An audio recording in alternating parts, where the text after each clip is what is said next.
their home field. I know their fans going to be loud because there's not much to do in Green Bay except watch football. But Oh, Justin Fields. The Bears just never learn. They keep talking and they keep losing.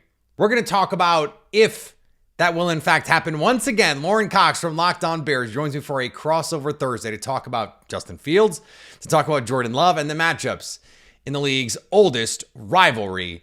All of that coming up on a crossover Thursday, Locked On Packers. Let's go. You are Locked On Packers, your daily Green Bay Packers podcast. Part of the Locked On Podcast Network. Your team every day.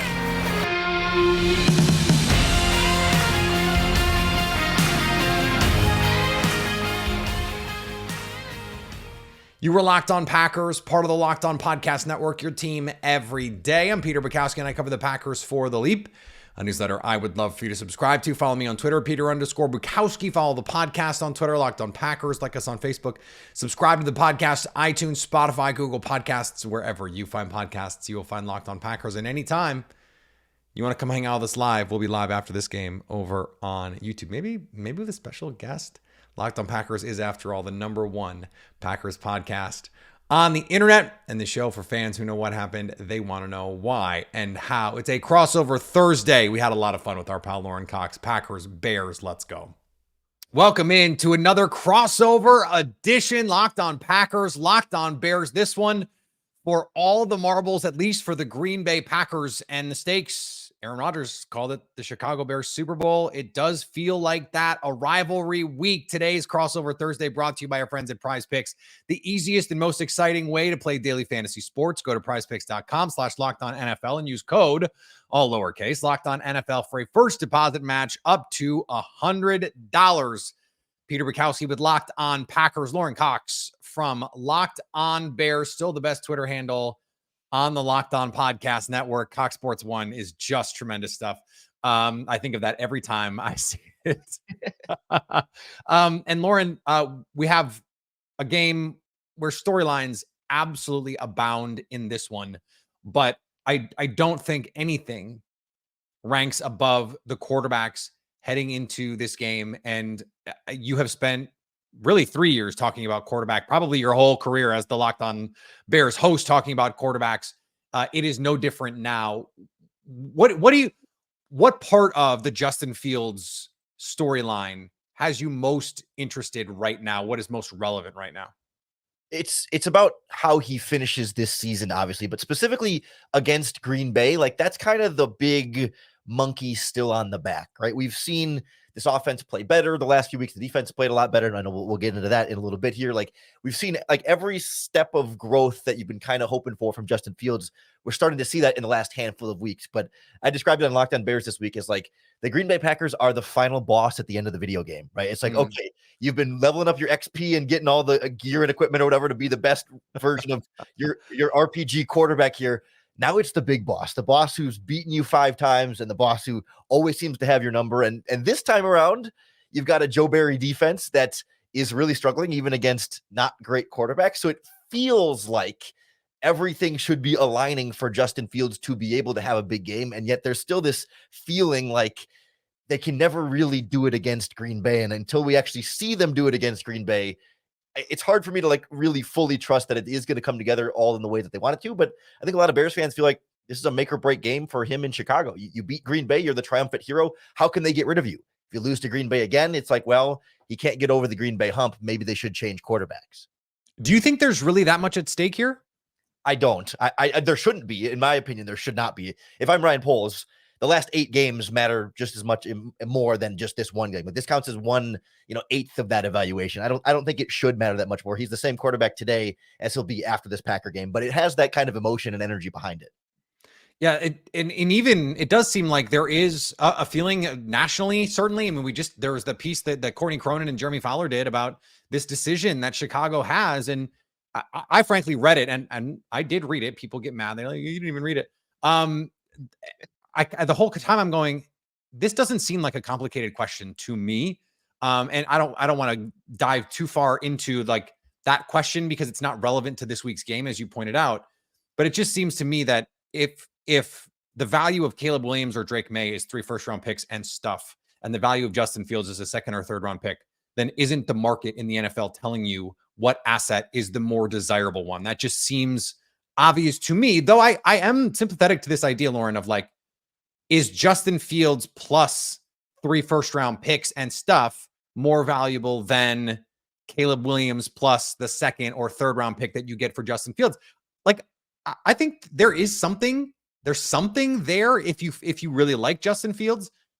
I think you see the value of DJ Moore, right? Like DJ Moore has changed this offense in important ways. If you could get an asset like that instead of a first-round pick, then I would be more willing to hear it.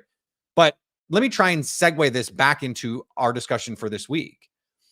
I feel like this Bears team is so much better set up for a young quarterback to come in and succeed in it, precisely because they built it to give Justin Fields every opportunity to succeed. They got DJ Moore. They drafted Darnell Wright.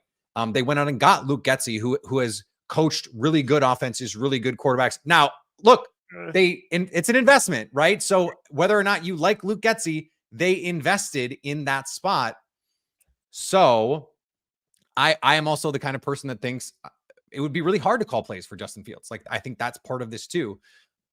I feel like they are building something here that I like, and a new quarterback could fit in right away. Give me your evaluation of the ancillary pieces right now on this offense, because I think that's a really important part of this. Well, the key phrase there is right now, because Darnell Mooney, I'm not expecting him to play at this point. His season, it feels like it's done. He self-reported concussion symptoms 2 weeks ago after having a really bad game, and it just seems like, well, he's probably. I hope that, I hope everything's fine with him, and it's probably. And I don't want to question a guy's injury, but it does feel like maybe there's a little bit more there than just through issue. And then Nicole Kmet is dealing with a knee injury as well. So like last week against the Falcons, it was DJ Moore and blank. It felt like last year's receiving core again. It was a rookie wide receiver, Tyler Scott. It was Equinemius St. Brown. It was punt returner Trent Taylor and Velus Jones, and then the running backs and Robert Tonyan, former Packer. But it was DJ Moore and nothing. So didn't they give Velus Jones some carries, even like he was in the backfield a little bit? They ran him on duo, like straight up, like in the backfield, legitimate up the middle. It was great. Like that's a great future for him when you wave the white flag on a 3rd-round pick at wide receiver. But like regardless, like don't they know running backs after 30 you really lose their juice? Hey, he came in after 30, man. That's what started this thing. But no, I mean, so I realized I didn't answer your question exactly. Like this season, the supporting cast has been good. I wouldn't say better. It's been better for sure, but it feels less better now because the injuries are starting to mount up there. But offensive line is playing better. Running game is consistent. The backs are good. DJ Moore is really good. And then it's a matter of what else they might have. But the feed DJ Moore the ball 10 times offense is something we wanted to see more of all season. So I think there's a certain level of optimism that against especially perhaps a struggling Joe Barry defense that it could be enough in this game. I think that's the case. The problem is Jordan Love is coming off a game where he played out of his mind. And against a defense that threw everything they possibly could throw at him. I think the number, according to Pro Football Focus, was that Brian Flores blitzed on something like 75% of dropbacks. Like it was just an outrageous number, and Jordan Love diced them up. And they scored 33 points in a game where they brought in Sean Clifford, the human victory cigar, with 6 minutes left in the game, and then threw a pass with him, which Kevin O'Connell did not love. Threw a bomb to Bo Melton at the end of that game. But I think that tells you where the Packers' confidence is in Jordan Love right now. This is two teams who I think if you polled the front offices in August, they would have told you, we believe in Justin Fields. And the Packers might have said, we're looking to see with Jordan Love. And it seems like that has almost entirely reversed. And I've been saying this all week and wrote about it in The Leap, a newsletter I would love for you to subscribe to. I think we might remember Sunday as the game where everyone realized Jordan Love is the franchise. He is the quarterback moving forward. What is and we'll talk about it more in the matchups part of this, but what is your perception of where Jordan Love is right now from the outside? Yeah, to me, the success of Jordan Love has been so damning for the Bears' development of Justin Fields. Like comparatively, you look at what Jordan Love has had to work with this season. You could have every excuse in the book for why Jordan Love didn't play well this year. When in terms of the offensive line is not what they planned it to be starting week 1. I mean, the whole David Bakhtiari thing is messy in a lot of different ways. I know you know that. Christian Watson has been hurt. Tweets aside. Well, yes. And I mean, all the receivers have been young and inexperienced, and the one you thought you'd be able to rely on the most, Christian Watson, hasn't been in there for a lot of these great games. And a guy like Bo Melton comes in off the street and has back-to-back, or has the first 100-yard receiving game of a Packer this season last week. Yeah. Like that, for Jordan Love to be playing as well as he has in the personnel circumstances that he has, to me highlights the value of Matt LaFleur as a play caller, as a schemer, but also of Jordan Love having that time to develop and grow over 3 years. And like, to me, that's the biggest reason why I still think the Bears should fire Matt Eberflus and certainly Luke Getsy. It's like up in Green Bay, you see what having a really good offensive scheming coach can do for your quarterback, regardless of receivers and offensive line. And not to take it away from Jordan Love, but like that's such a big part of the equation for me that Justin Fields hasn't had. Like you can talk about adding Marvin Harrison Jr. or whatever for Fields and adding all these weapons for the quarterback, but like scheme seems to matter and coaching seems to matter a lot more than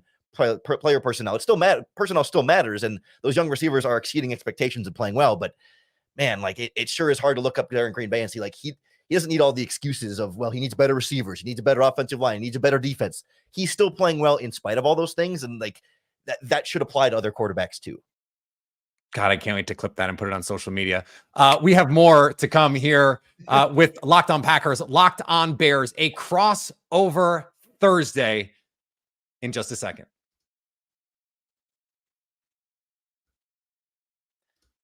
This episode is sponsored by BetterHelp.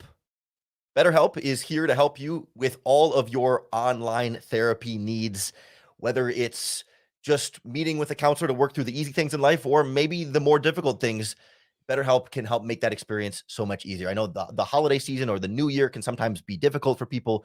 New year, you're thinking about, the past year or what you're supposed to do differently this year, or trying to, you're so critical about yourself and how I need to improve and all this stuff. And it can be kind of detrimental. This whole focus on self-improvement can ultimately end up dragging things down and making life that much more difficult. And BetterHelp is here to kind of help you work through that and be your best self while also appreciating what you've been able to do so far on your own. So if you've been thinking about starting therapy, give BetterHelp a try. It's entirely online. It's designed to be convenient, flexible, and suited to your schedule. You just fill out a brief questionnaire and get matched with a licensed therapist, and you can switch therapists at any time for no additional charge. Celebrate the progress you've already made. Visit betterhelp.com/lockedon to get 10% off your first month. That's BetterHelp, HELP.com/lockedon.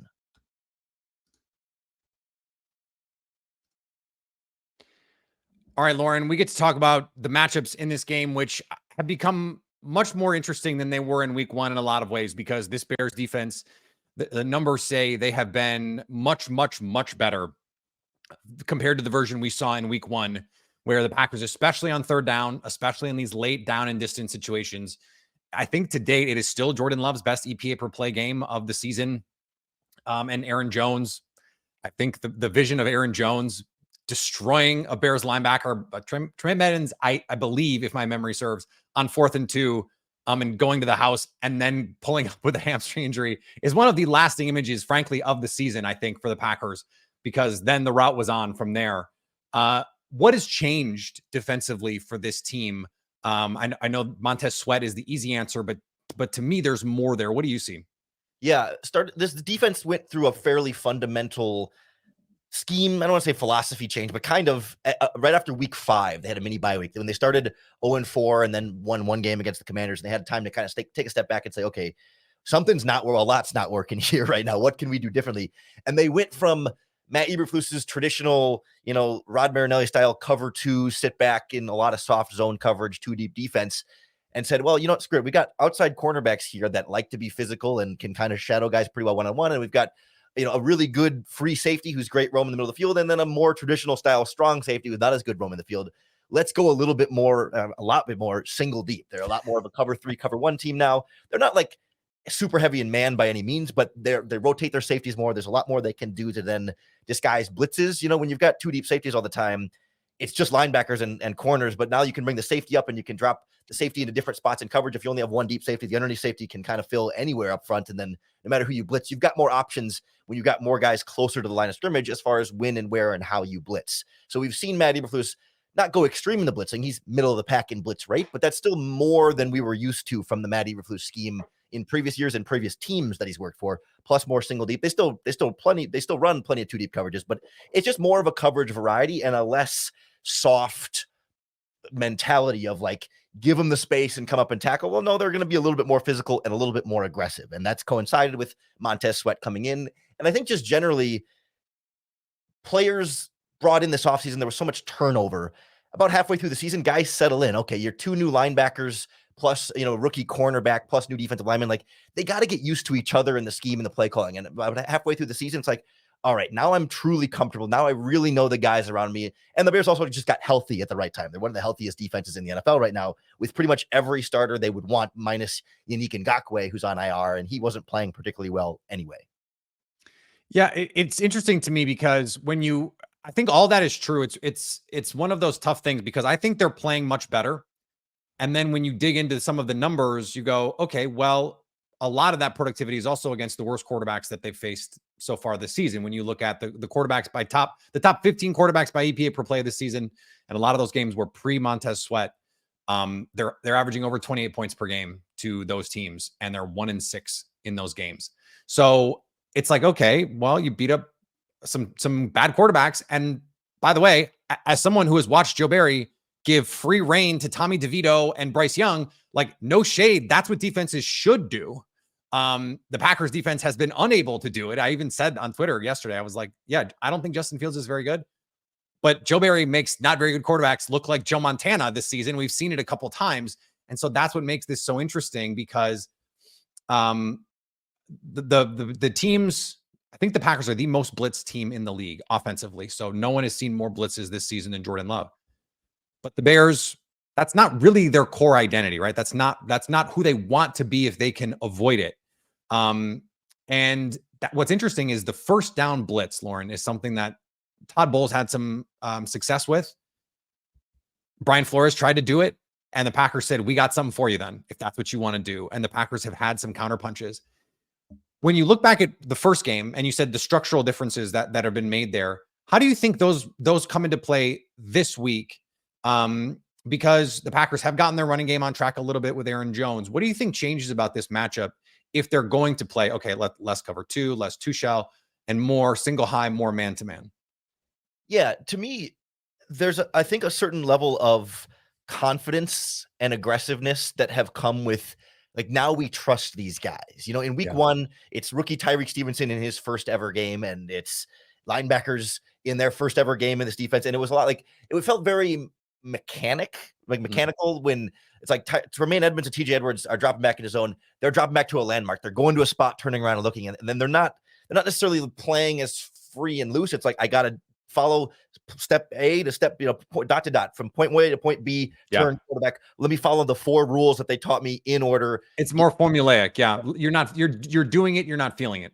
Yes, exactly. And to me, there's been a lot more of that feeling. Like, I look back coverage wise in week 1, it wasn't even their biggest cover 2 game. Like, there wasn't as much, like, when I kind of looked week by week at the Bears coverages, and back in week 1 against the Packers, it was still it was primarily cover 3 in that game. It was about 20% cover 2 and a decent amount of cover 6 in there, but they were still primarily cover 3 in that game. And the next 3 or 4 games, it was a lot more cover 2. Like, week 1, there was a little bit more balance because I think they were like, all right, let's try everything with this group. And then they were like, oh, wait a minute, we can't handle everything. We got to scale this back down and do some cover 2 and keep things simple. Well, that's not working either. Then we got to find out what works for us. So to me, it's just a much more streamlined game plan where it's like, all right, we know what our guys are good at, and we trust that Jalen Johnson versus Bo Melton is a matchup the Bears like. Maybe if Christian Watson's back, that's a different conversation, but like, we trust our talent against your talent, X's or Jimmy's and Joe's, not versus X's and O's kind of thing. Right. There.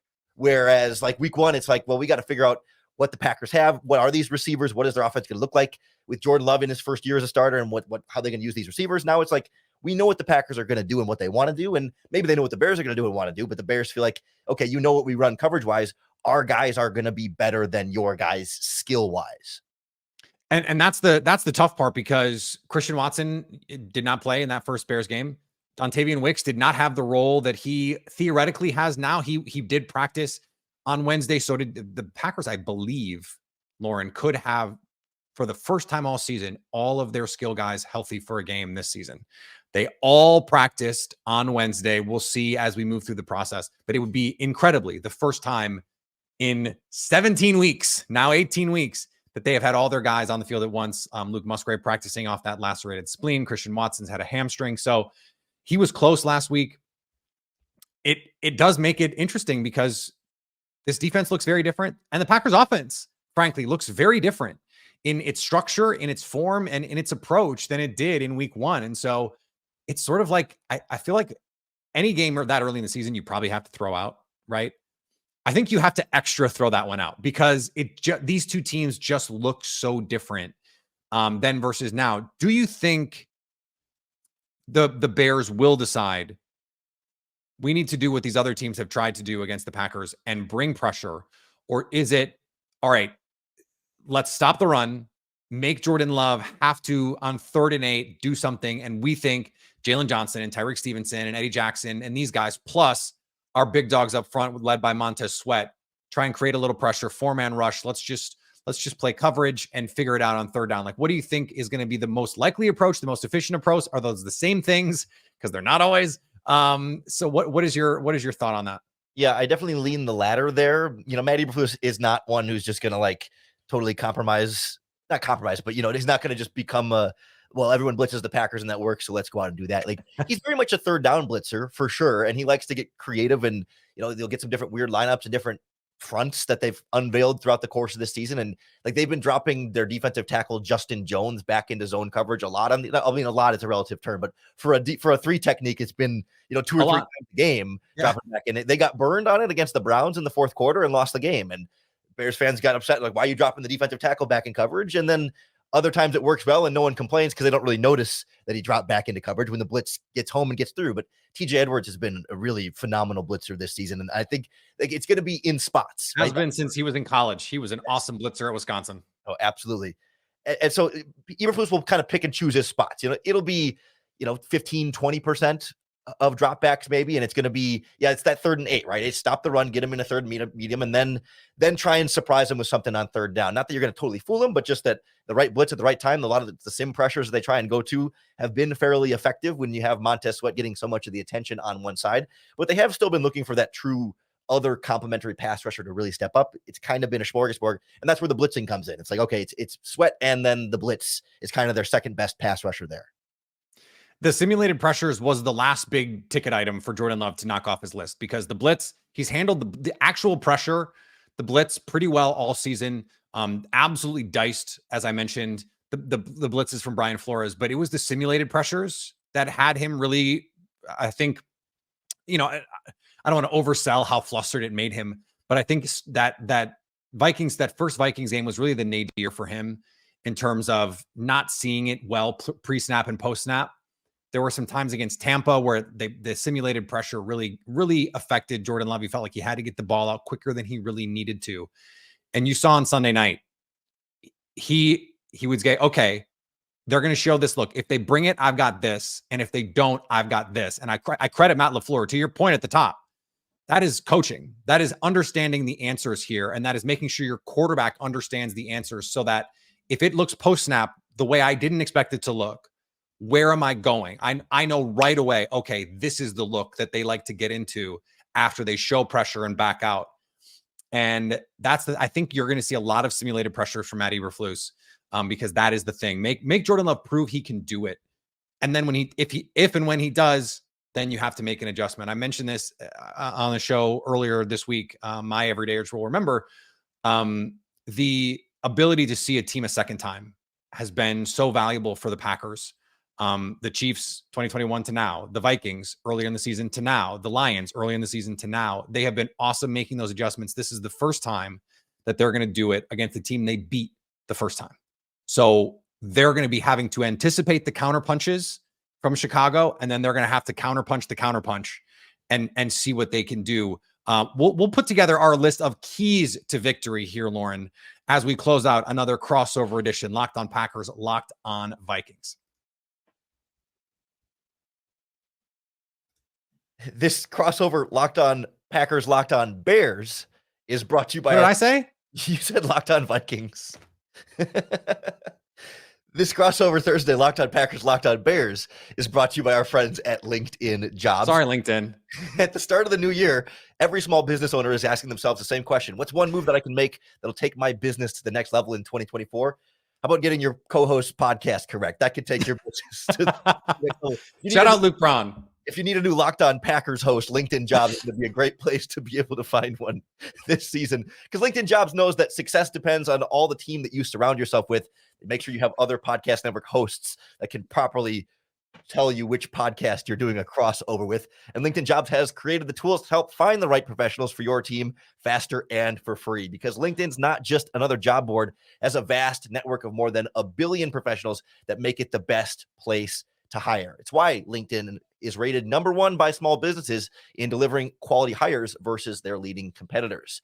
LinkedIn knows that you're wearing a lot of hats and that you might not have time or resources to hire. That's why they make it intuitive, quick, and easy. Post your job for free at linkedin.com/LockedOnNFL. That's linkedin.com/LockedOnNFL to post your job for free. Terms and conditions apply. We're back. I'm not sure what crossover we're doing, but I'm pretty sure we're doing a crossover. It's the Packers against some NFC North opponent. It's either Luke Braun or Lorin Cox. No, it's our pal Lorin Cox, Locked On Bears, Locked On Packers. I'm sorry, my holiday brain got to me on this one. Welcome back. It's unreal. So disrespectful. I almost wish it could have been intentional. It was honestly just a moment of my brain not functioning properly. So I apologize to Lorin and to Luke, frankly, because I should know and be able to put sentences together. It is my job after all. So similar, the beard, the brown hair. Yeah. Yeah. And the teams are in such similar positions. Actually, they are kind of in similar positions right now. No quarterback of the future. So as you put together, the Bears will win if. What is that if? To me, the Bears just have this formula that they've had to follow all season. And when they do it, it works. And when they aren't able to do it, it falls apart, right? It's all about staying ahead of the sticks offensively. As soon as they get penalties or negative plays, whether it's a screen that blows up or run for a loss, and you get behind, 2nd and 12 or 3rd and 9, that's when things become difficult. When they get into their own way offensively, that often feels like what it comes down to. And sometimes it's play calling getting in their own way too, when they just get really conservative and are happy to settle for field goals instead of kind of pushing the needle for trying to really score touchdowns on those plays. So if the offense can just stay ahead of the sticks, generally they've been able to move the ball consistently down the field and at least get field goals. Maybe finishing drives with touchdowns can be the harder part there. And then defensively, it's been the turnovers have really been their saving grace. And I know turnovers are hard to sustain and turnovers are hard to keep doing at a high level, but in the last, 6 games, they have 20 turnovers, 18 turnovers in the last 6 games. They're averaging 3 turnovers a game. It's and 18, yeah. And that includes 1 game with no turnovers in it against the Arizona Cardinals. But every offense, they've been able to find ways to get them. It's not always like terrible quarterbacking. Sometimes it's a diving interception by TJ Edwards on otherwise what would have been an open receiver. Like, there have been some really nice plays by DBs, and there have been some gifts by quarterbacks too. But those turnovers give the Bears offense that extra possession with good field position to be able to stay ahead of these teams. And it's just, the defense holds the other team down to 17 or 20, and the Bears finish these drives with a couple of touchdowns. And like, it hasn't been the 30-point victories or the 20-point victory, but 37 points on the board against the Falcons last week. It's just been doing enough with a defense that does the job for you. And that to me, it's what it feels like. Just be aggressive against these Packers receivers.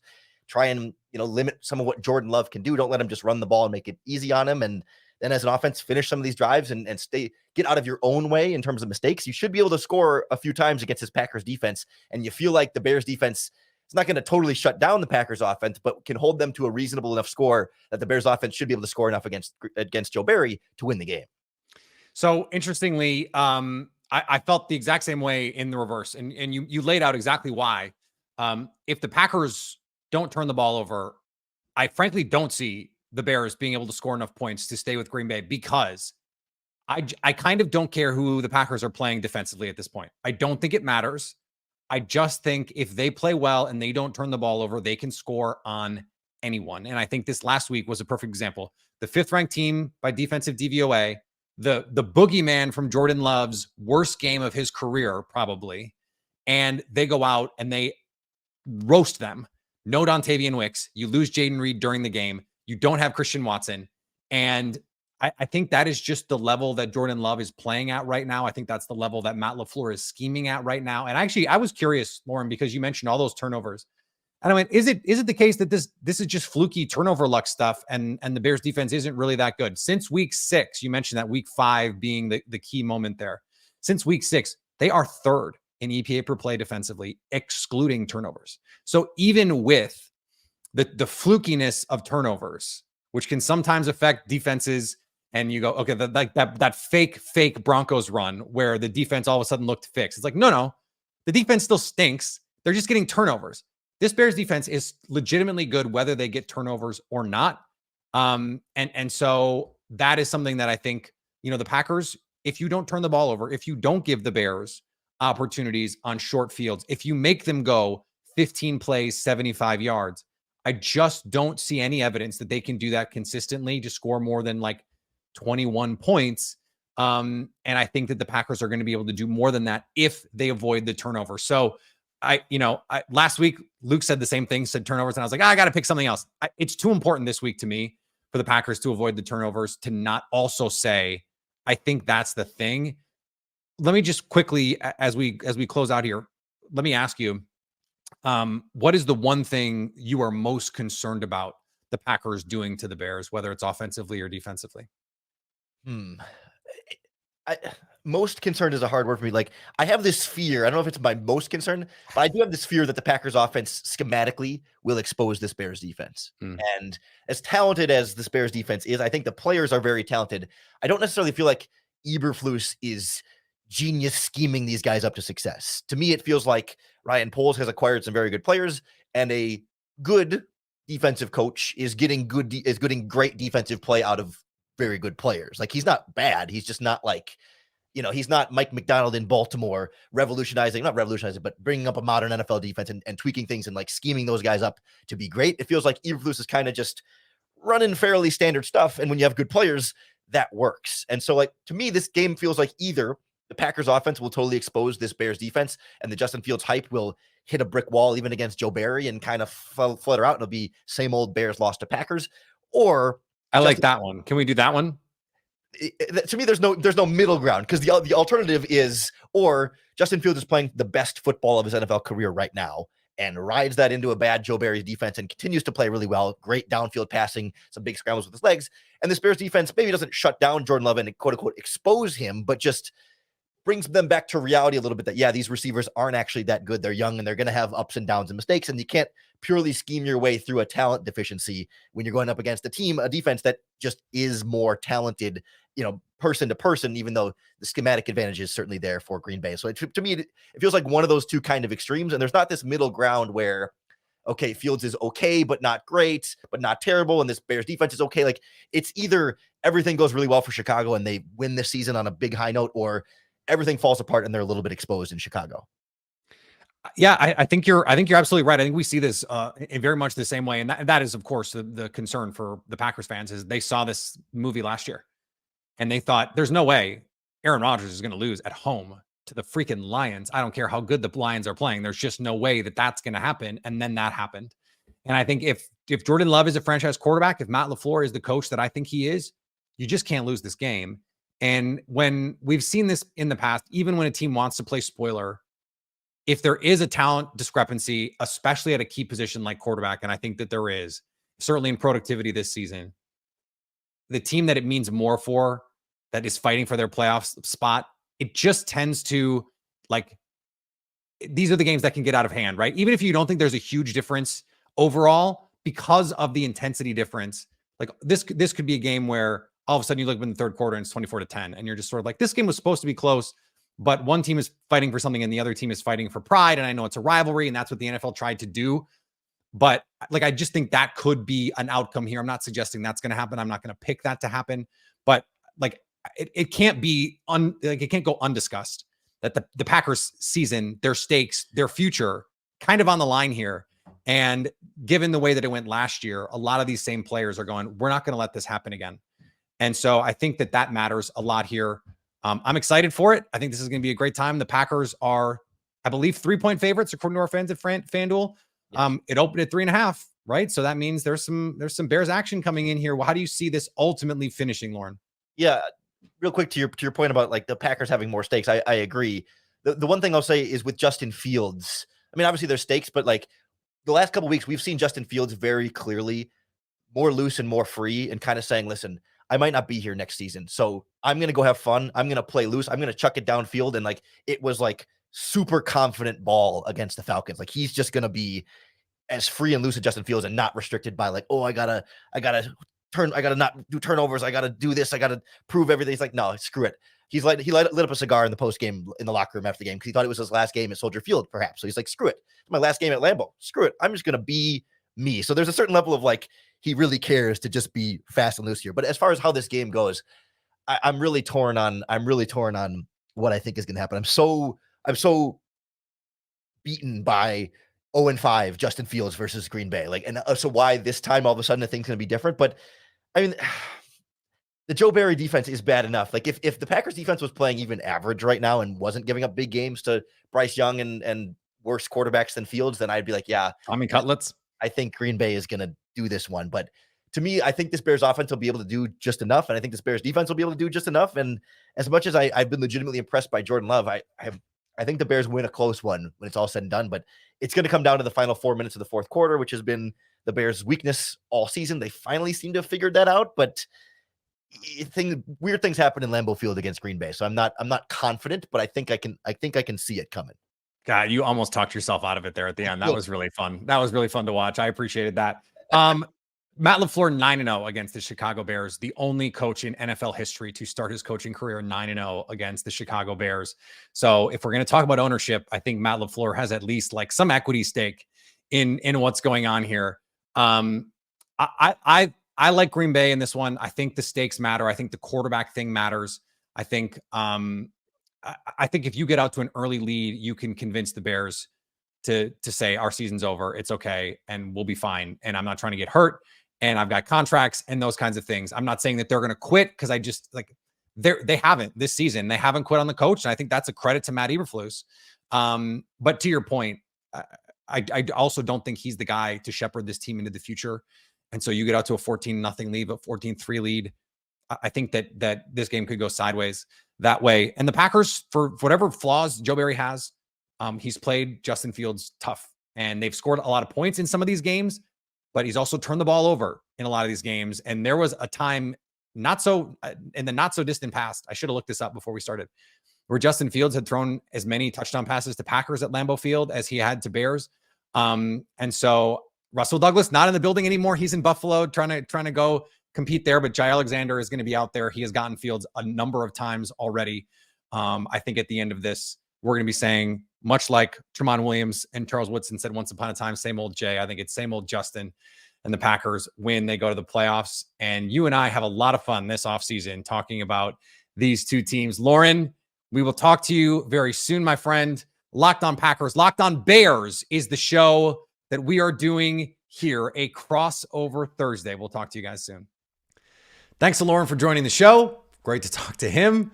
I was talking to Lorin, right? Not Luke Braun? We're sure? Oh, my goodness. Oh, Lorin's a good sport. I appreciate him. Always, always, always. I think this is only the second or third time he has picked the Bears on the crossover show. And the 2019 week one was one for sure I remember that he picked. So the Packers won that one. So just something to think about. We're back tomorrow. Follow me on Twitter, Peter_Bukowski. Follow the podcast on Twitter, Locked on Packers. Like us on Facebook. Subscribe to the podcast, iTunes, Spotify, Google Podcasts. Wherever you find podcasts, you'll find Locked on Packers. And anytime you want to come hang out with us live, like we'll be on Sunday after the game, maybe with a special guest, you can come and subscribe to us on our YouTube page so you can stay Locked on Packers.